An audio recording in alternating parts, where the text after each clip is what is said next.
extraordinaire dans le paysage sénégalais, dans le paysage africain et au-delà dans la perception mondiale.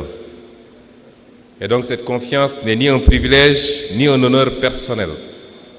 Elle est une charge, une responsabilité et une exigence de fidélité envers notre peuple, nos militants, nos martyrs et notre option panafricaniste et de solidarité internationale.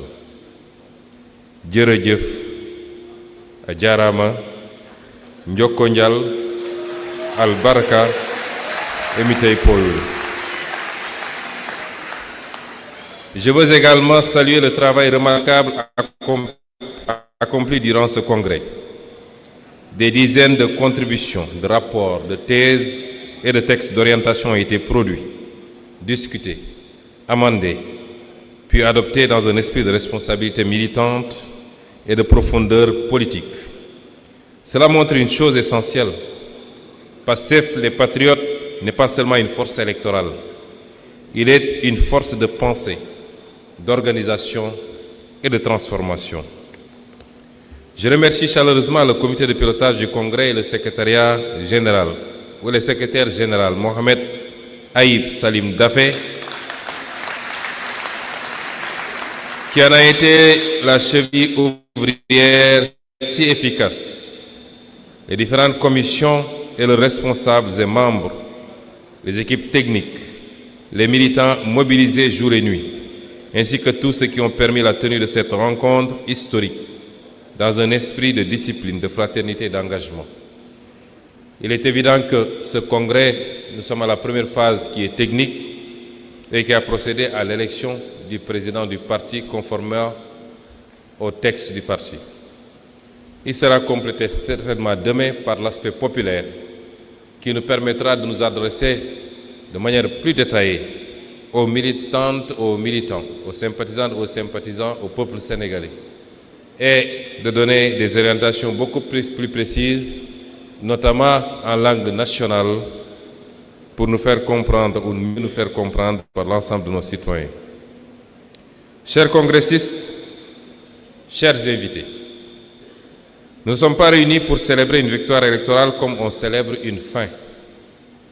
Nous sommes réunis parce qu'une brèche historique s'est ouverte et qu'il nous revient désormais de décider de ce que nous allons en faire. Allons-nous laisser cette espérance être absorbée par l'ordre ancien? Ou allons-nous organiser durablement la souveraineté du Sénégal? Voilà la question radicale. Je rappelle qu'il y a 12 ans, en 2014, naissait PASTEF les Patriotes. Tout est parti d'une intuition devenue conviction. L'intuition devenue conviction que le Sénégal ne souffrait pas seulement d'erreurs de gouvernance, mais d'un système de dépendance profondément enraciné. Comme l'avait montré Frantz Fanon, l'indépendance politique peut survivre à la dépendance réelle lorsque les structures profondes de domination demeurent intactes. L'indépendance politique peut survivre à la dépendance réelle lorsque les structures profondes de domination demeurent intactes. Le manifeste des patriotes, puis l'appel aux patriotes ont donné une première formulation politique à cette exigence de souveraineté, de travail, de dignité et de justice. Au début, beaucoup regardaient notre engagement avec condescendance. On nous présentait comme une force marginale, un regroupement de jeunes cadres de l'administration, d'intellectuels, définitivement incapables de peser dans le jeu politique sénégalais. Mais le peuple sénégalais, lui, entendait déjà autre chose. En 2017, malgré des moyens limités et un environnement politique hostile, PASTEF les Patriotes fit son entrée à l'Assemblée nationale avec mon élection comme député. Cette présence parlementaire permit de porter dans les institutions une parole nouvelle sur la souveraineté, les ressources naturelles, la corruption et la dignité nationale. Je peux rendre hommage à ceux avec qui j'ai partagé cette assemblée, notamment Madame Aïda Mbodj, ici présente. Puis vint l'élection présidentielle de 2019. Il y a également l'honorable Mame Diarra Fam, certainement, et d'autres députés avec lesquels j'avais partagé cette législature, Madame Kanté. Et donc, puis vint l'élection présidentielle 2019. Ce qui devait être une candidature de témoignage devient une poussée politique majeure. En quelques années seulement, une nouvelle génération politique s'imposait dans le paysage national et faisait émerger une alternative populaire capable de remettre en cause les équilibres établis depuis des décennies.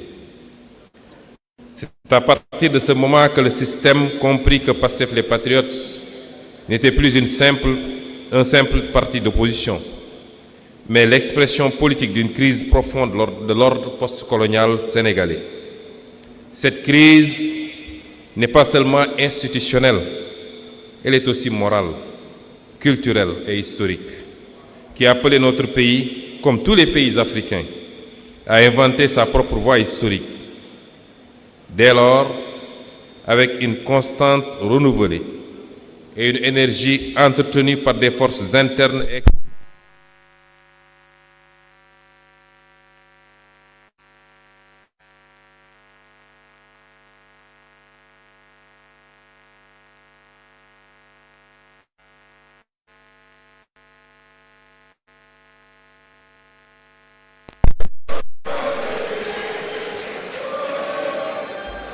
je disais donc que cette crise n'était pas seulement institutionnelle, elle était aussi morale, culturelle et historique, qui appelait notre pays, comme tous les peuples africains, à inventer sa propre voie historique.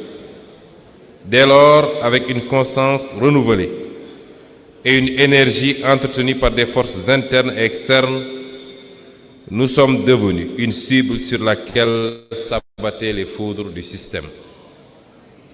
Nous avons connu les humiliations et les mépris réservés à ceux qui refusent de courber l'échine. Nous avons connu les arrestations.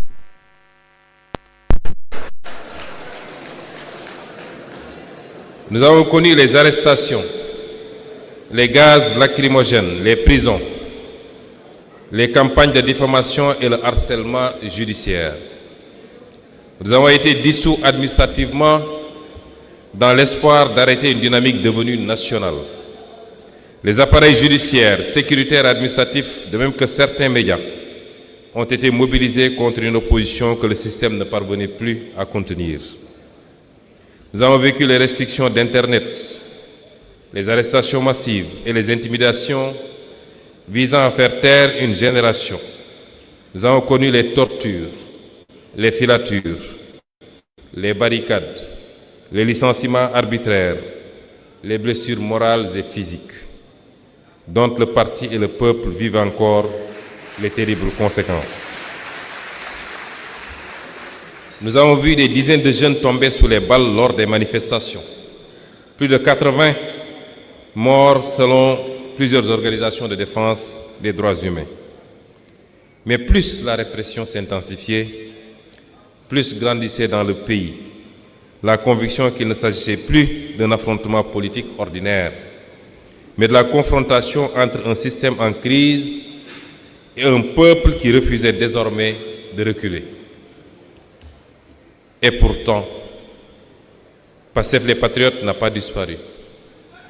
Pendant de longs mois, malgré la dissolution, les emprisonnements de son leader, de ses dirigeants et des centaines et des centaines de ses militants, le pays a continué à vivre de manière informelle, parfois clandestine, à travers ces militants que vous êtes, que vous représentez et à qui je rends un hommage mérité.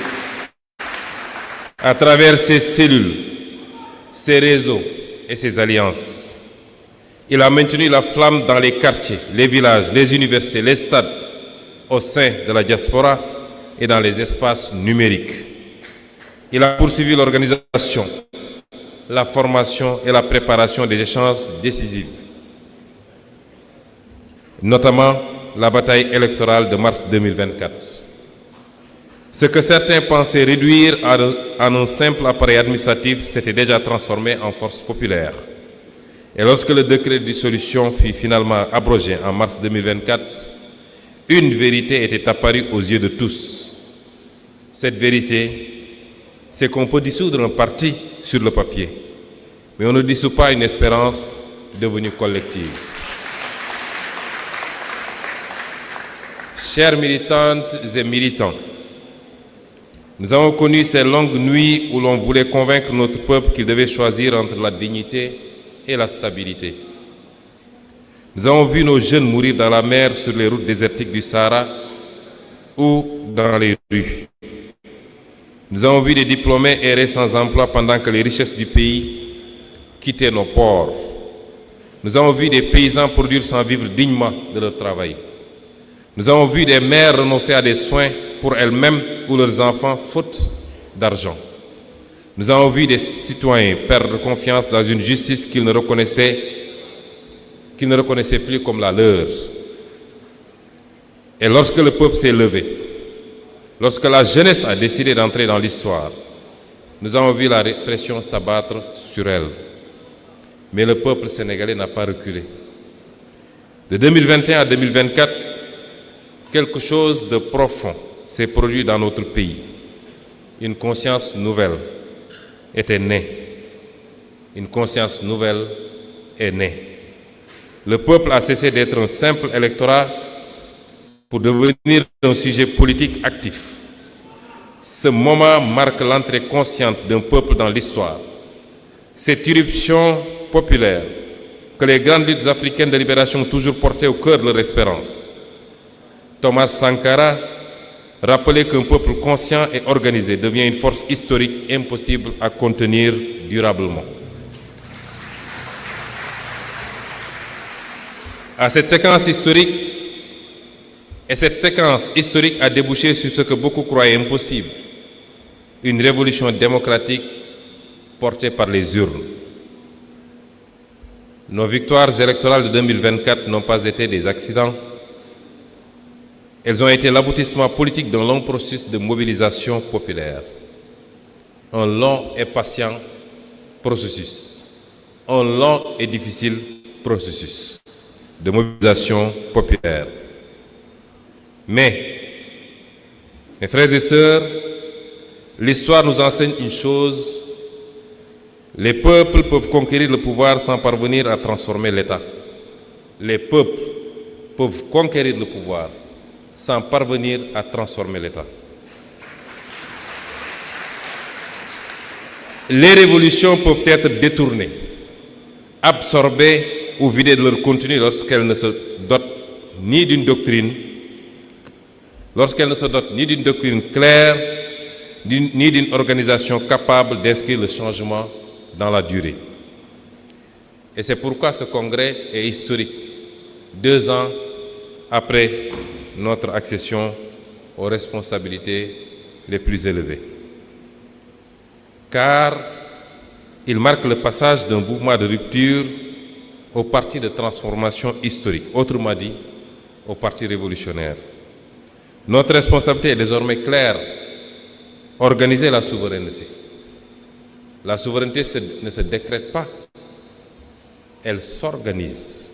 Et notre responsabilité désormais, je veux dire à chaque militant et militante de PASTEF, à chaque sympathisant et sympathisante, que notre responsabilité désormais, c'est d'organiser la souveraineté. La souveraineté politique, sans souveraineté économique, n'est qu'un drapeau flottant sur la dépendance. La souveraineté économique sans justice sociale devient le privilège de quelques-uns. La souveraineté nationale sans horizon panafricain demeure fragile dans un monde dominé par les grands ensembles. Voilà pourquoi notre matrice idéologique est un panafricanisme souverainiste de transformation démocratique.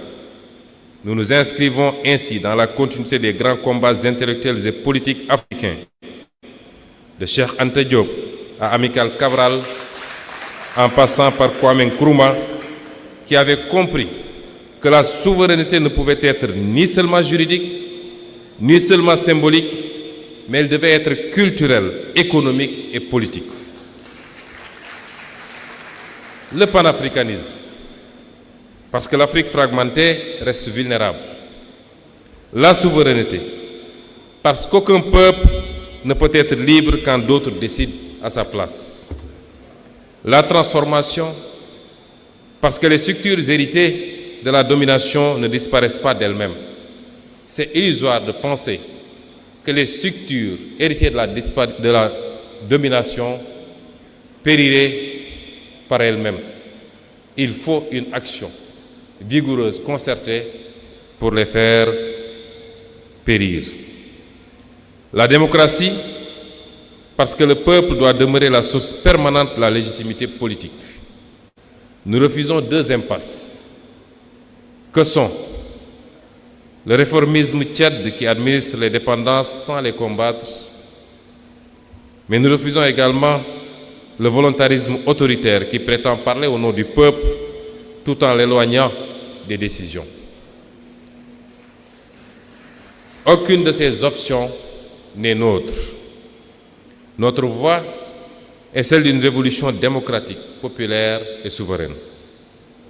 Mais aucune transformation historique ne se réalise sans force sociale organisée. La révolution sénégalaise repose sur un bloc populaire en construction. Oui, le bloc populaire est encore en construction. Les victoires de 2024 ne sont pas l'aboutissement. Elles ne sont que le début d'une œuvre beaucoup plus profonde, beaucoup plus structurée de construction de ce bloc populaire.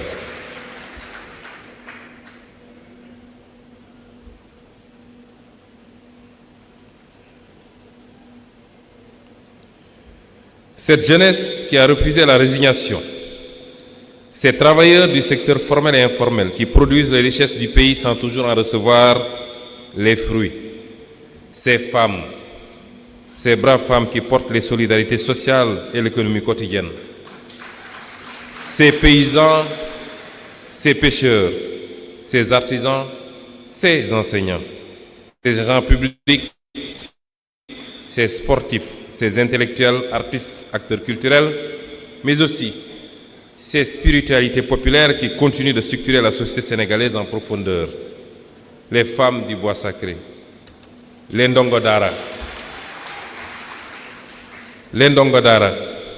les Domou Djangoubi, les héritiers des grandes traditions spirituelles et communautaires qui ont appris à notre peuple la dignité, la discipline, la solidarité, le partage et la résistance. Sans oublier cette diaspora qui continue d'aimer et de soutenir la patrie malgré la distance. Pastef les patriotes ne doit jamais devenir un simple appareil électoral vivant au rythme des échéances politiques et des conquêtes institutionnelles. Il est né d'une exigence plus profonde, celle d'organiser durablement la force populaire qui a rendu possible la rupture historique que connaît aujourd'hui le Sénégal. Notre parti est un parti de masse. Notre parti est un parti de masse. Il n'est pas un parti de télévision, il n'est pas un parti de réseaux sociaux, il est tout cela en même temps, mais il est un parti de masse. Il puise sa force dans son enracinement populaire, territorial et militant, dans les quartiers, les villages, les universités, les lieux de travail, la diaspora, les cellules, les sections et les coordinations. Il doit rester présent au cœur de la société réelle, car une révolution ne se maintient pas uniquement depuis les sommets de l'État. Elle se construit et se protège dans l'organisation consciente du peuple. Notre rôle n'est pas de nous substituer au peuple, mais de lui donner des instruments d'organisation, de formation et d'action. Amical Cabral rappelait que les moments de libération ne triomphent durablement que lorsqu'ils élèvent le niveau de conscience politique du peuple et transforment l'organisation en école de responsabilité historique. Le parti doit donc être le levain de la révolution. Le levain est le levier de la révolution. Cette force organisatrice qui relie les aspirations populaires à une stratégie de transformation durable. Cela exige un parti discipliné. Cela exige un parti discipliné. Cela exige un parti discipliné. C'est un des grands chantiers qui nous attend. Un parti discipliné un parti formateur et idéologiquement clair. Le parti doit miser, accentuer, accélérer les processus de formation des militants et des militantes. Nous avons les militants les plus formidables du monde. Je ne cesserai jamais de vous rendre cet hommage. Mais nous avons ce besoin d'accélérer la formation de ces militants, puisque toutes les autres considérations dépendront de la qualité de cette formation. Un parti capable de produire de la pensée, d'éclairer les choix nationaux, de former ses militants, d'éviter les dérives bureaucratiques et de maintenir le lien vivant entre l'État et le peuple. Car lorsqu'un parti révolutionnaire cesse de former, il commence à s'administrer lui-même. Et lorsqu'il cesse d'écouter le peuple, il commence à se détacher de l'histoire. Chers congressistes, la souveraineté exige un État stratège. Cette exigence prolonge une tradition sénégalaise ancienne portée notamment par Mamadou Dia, qui avait compris très tôt qu'une souveraineté politique ne peut survivre durablement sans maîtrise de l'économie nationale. Une économie productive, une administration efficace, une lutte implacable contre la corruption et les logiques de rente, une jeunesse formée et mobilisée, placée au cœur de la transformation nationale. Une bataille culturelle pour décoloniser les imaginaires. Un parti discipliné, enraciné et formateur. Car un peuple sans organisation devient une colère dispersée. Et un parti sans film devient un appareil sans direction.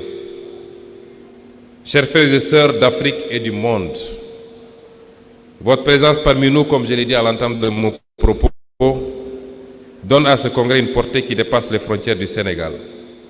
Car ce qui se joue aujourd'hui dans notre pays s'inscrit dans un moment historique beaucoup plus large.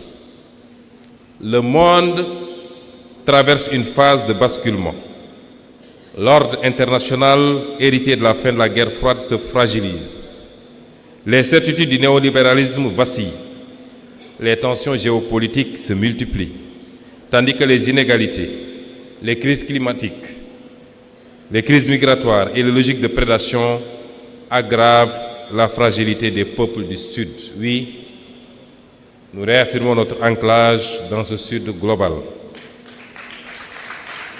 Dans ce contexte, l'Afrique entre à son tour dans une nouvelle séquence historique. Partout montrent des aspirations à la souveraineté, à la dignité, à la maîtrise des ressources et à la reconquête des capacités nationales. Les peuples africains refusent de plus en plus d'être des périphéries dépendantes dans un monde organisé sans eux et souvent contre eux.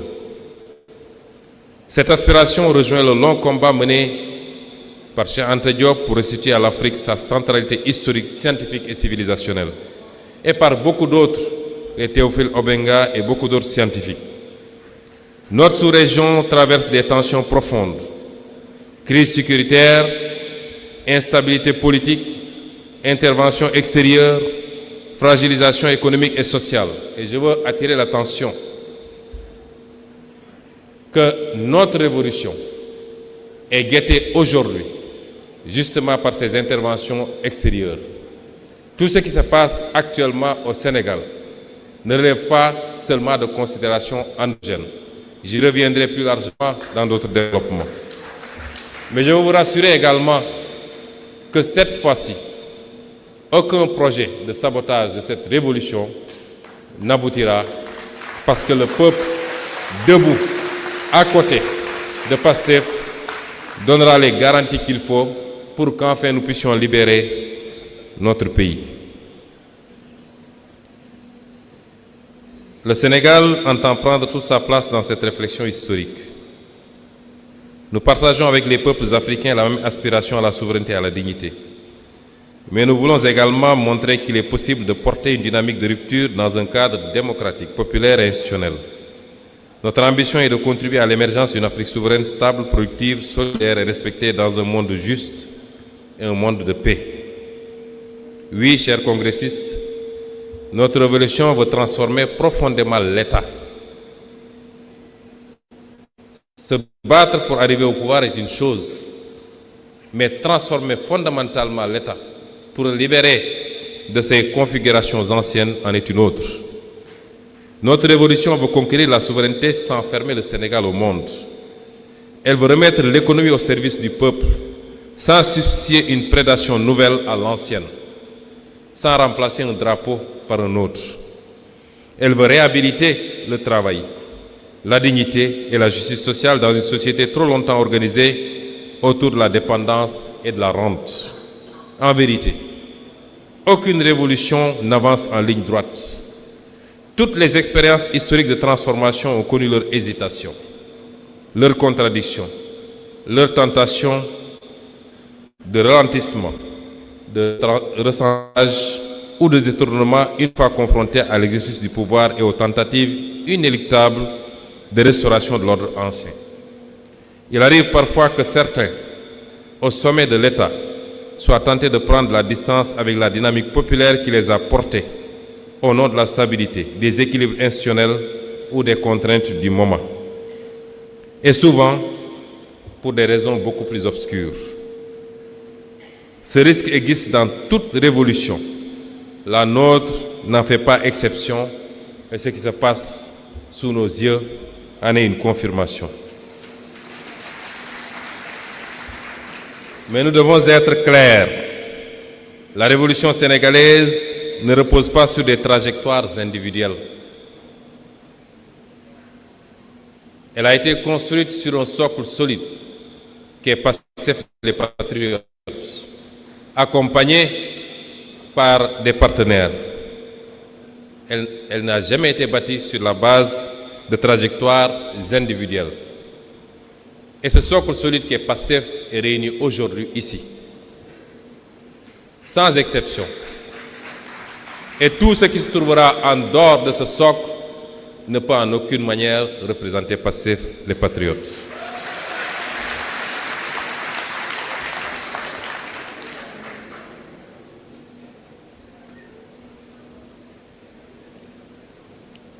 Notre révolution repose sur un peuple, un parti, une mouvance, une conscience historique collective, à travers une orientation stratégique. Et tant que Pastef les Patriotes restera debout, tant que les cadres, ces militants, ces élus, son bloc populaire, ces femmes, ces jeunes resteront fidèles à la ligne de souveraineté et de transformation, la révolution ne déraillera pas. Chers militants et militantes, chers congressistes, nous devons rester fidèles à ce qui nous a fait naître. Depuis notre arrivée aux responsabilités, nous avons commencé à traduire cette orientation dans les faits. Non pas parfaitement, et en 2 ans, même en 20 ans, on ne peut pas avoir une action politique parfaite, a fortiori en 2 ans.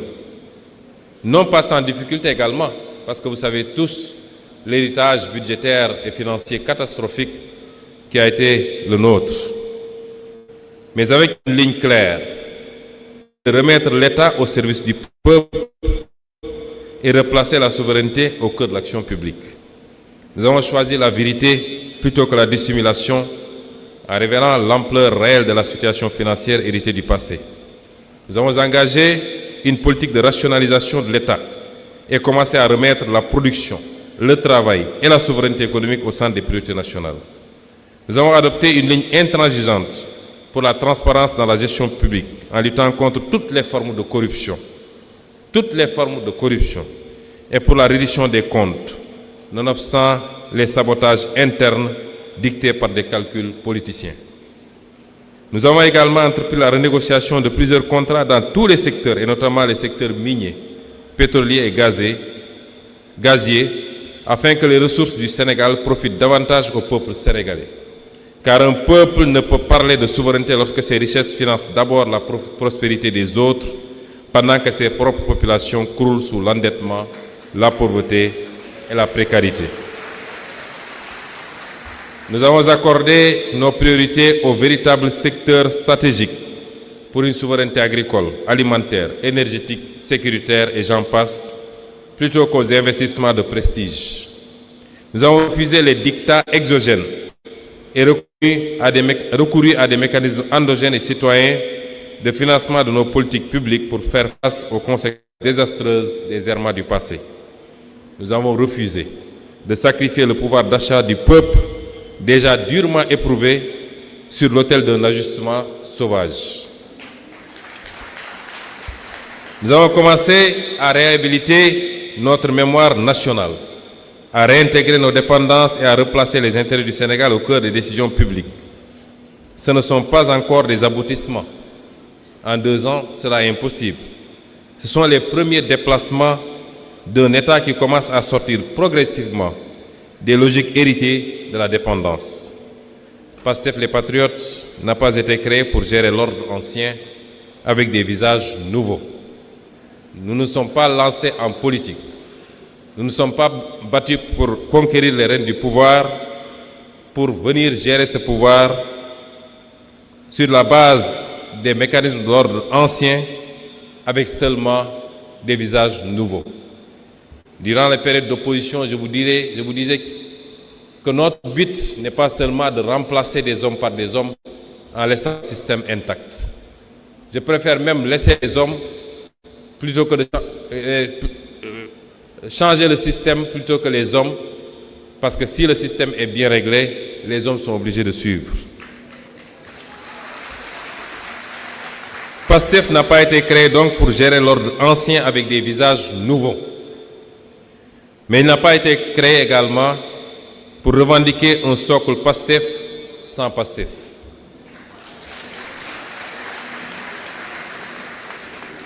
Chers frères et sœurs, la tendance à l'embourgeoisement, à s'éloigner du parti et du peuple, ne peut pas prospérer.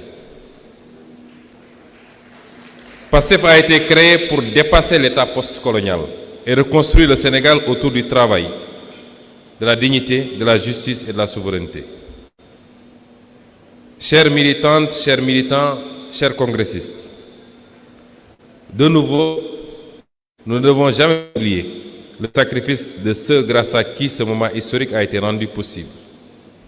Derrière cette victoire, derrière ce congrès, cette espérance qui traverse aujourd'hui le Sénégal, rappelons-nous qu'il y a des sacrifices, des souffrances et des vies brisées.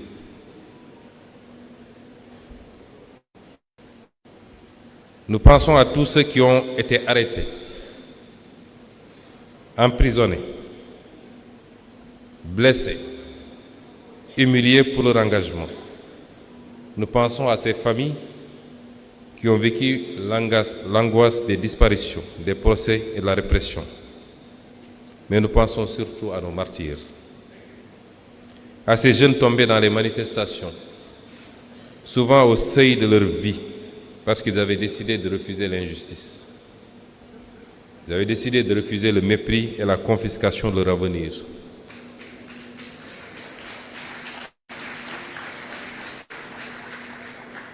Ils ne demandaient ni les privilèges liés au pouvoir dont certains semblent vouloir jouir aujourd'hui sans retenue. Ils ne demandaient pas de faveur. Et ceux parmi eux qui sont encore avec nous ne demandent toujours ni privilèges ni faveur. Ce qu'ils demandent, c'est le respect de la profession de foi, des engagements, de la ligne et de la doctrine de Pastef. C'est tout ce qu'ils demandent. Ceux qui sont tombés ne demandaient rien de tout cela. Ils demandaient simplement le droit de vivre libre et digne dans leur propre pays.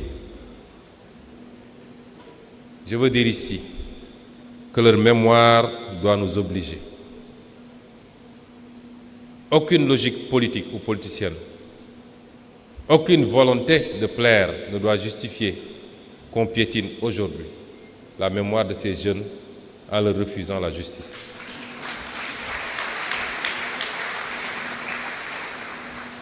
Nous n'avons pas le droit de trahir leur espérance en transformant cette révolution en routine administrative, en compromis de confort ou en simple alternance politique. Car le sang versé par un peuple crée une responsabilité historique. Chaque goutte de sang versée par le peuple crée une responsabilité historique. Car une révolution qui oublie ses martyrs finit toujours par oublier son peuple. Chers frères, chères sœurs, nous ne menons pas ce combat pour le seul plaisir des mots ou des symboles. Nous le menons pour construire un Sénégal nouveau. Un Sénégal où aucun jeune ne sera condamné à choisir entre le chômage, l'exil et le désespoir. Un Sénégal où les richesses tirées de notre sous-sol et de nos mers financeront les écoles, les universités, les hôpitaux, les infrastructures et la recherche plutôt que les privilèges d'une minorité ou la prospérité d'intérêts extérieurs. Durant les 2 ans que nous avons passés à la primature, voilà l'essence du combat que nous avons mené. C'est un contexte extrêmement difficile parce que lorsque nous ramions vers une direction, d'autres ramaient à contre-courant. C'est ce combat que nos vaillants députés mènent tous les jours également à l'Assemblée nationale et c'est le lieu de leur rendre hommage pour le travail qu'ils font. Certains pourraient penser et se réjouir que dès lors que Sonko n'est plus à primature, les jeux sont ouverts. Les jeux sont ouverts. Qu'ils se détrompent. Nous pouvons mieux contrôler aujourd'hui ce qui se fait, avec plus d'indépendance, en étant à l'Assemblée nationale et puis vous assurer que les intérêts du peuple seront saufs et sauvegardés.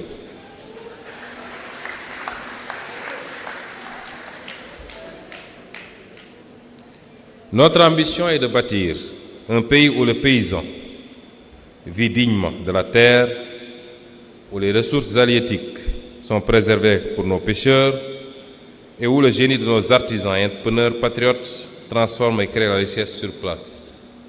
Un Sénégal où le diplôme ne conduira plus à l'humiliation sociale, où l'école formera des citoyens confiants dans leur histoire et capables d'inventer leur avenir.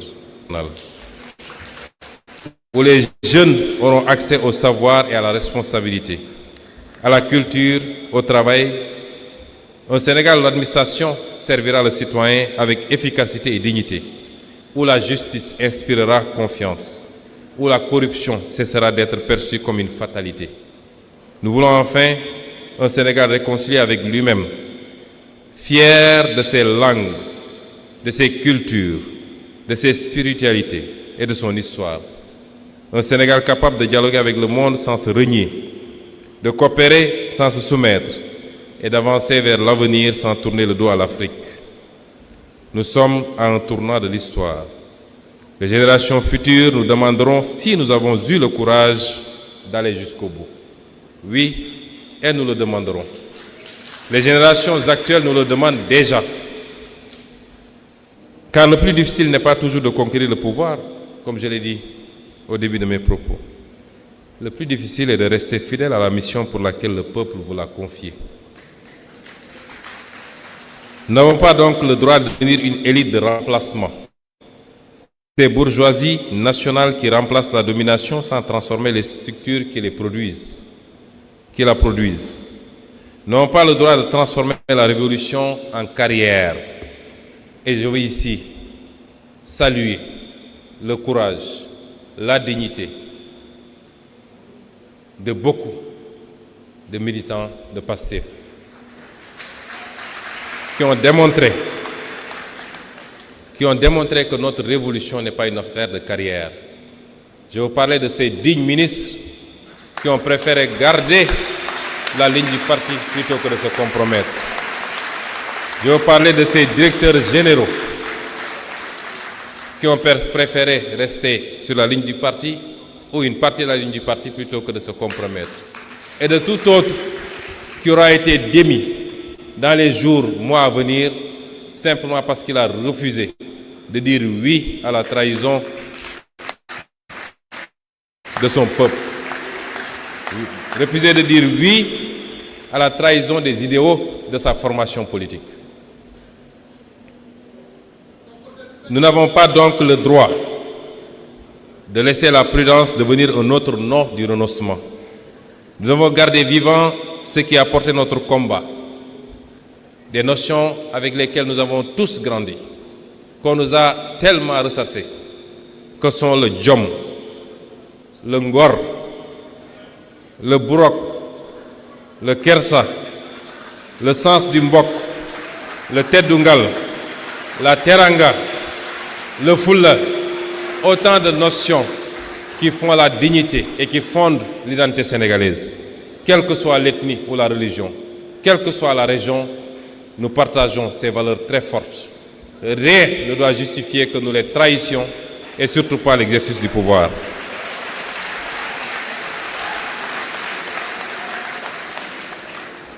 Et nos ministres, nos députés, nos DG ont prouvé l'alignement de PASTEF à cette doctrine. Le président de l'Assemblée nationale, et il le restera à vie, l'a prouvé également.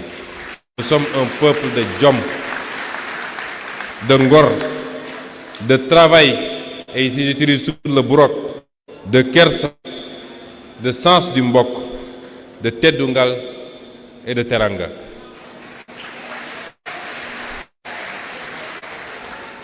Chers frères et sœurs, le Sénégal attend de nous des résultats. L'Afrique attend de nous un exemple. Le monde attend notre contribution. Et le peuple attend de nous une fidélité. Alors je vous le dis, restons debout, restons cohérents, restons dignes de ce peuple immense, respecté par le monde entier. Car une fois qu'un peuple a entrevu la possibilité de sa souveraineté, il ne l'oublie jamais. Et soyez assurés que le peuple sénégalais, grâce à l'action de PASTEF, a entrevu la possibilité de sa souveraineté. Et ce peuple ne l'oubliera jamais.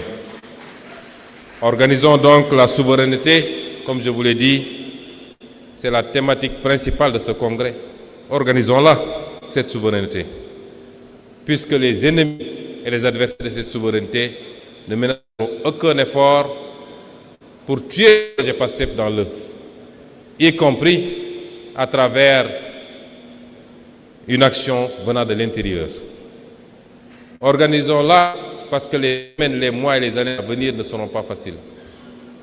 Organisons-la parce que si le projet PASTEF qui a suscité énormément d'espoir à travers toute l'Afrique échoue, il sera très difficile de promouvoir un projet similaire ailleurs. En réalité, on se bat contre le PASTEF. On déploie énormément d'énergie contre le projet PASTEF. Parce qu'on voit au-delà de PASTEF. On voit l'inspiration que PASTEF peut produire à travers l'Afrique pour beaucoup d'autres partis politiques. Il y a même dans certains pays africains des mouvements qui sont faits appeler PASTEF en l'adaptant à leur contexte et à leur pays. Alors organisons cette souveraineté. Transformons l'État à travers les leviers dont nous disposons. Nous n'avons pas la totalité des leviers de l'État, mais la partie dont nous disposons doit nous servir à travailler, à transformer cet État. Servons enfin le peuple sénégalais.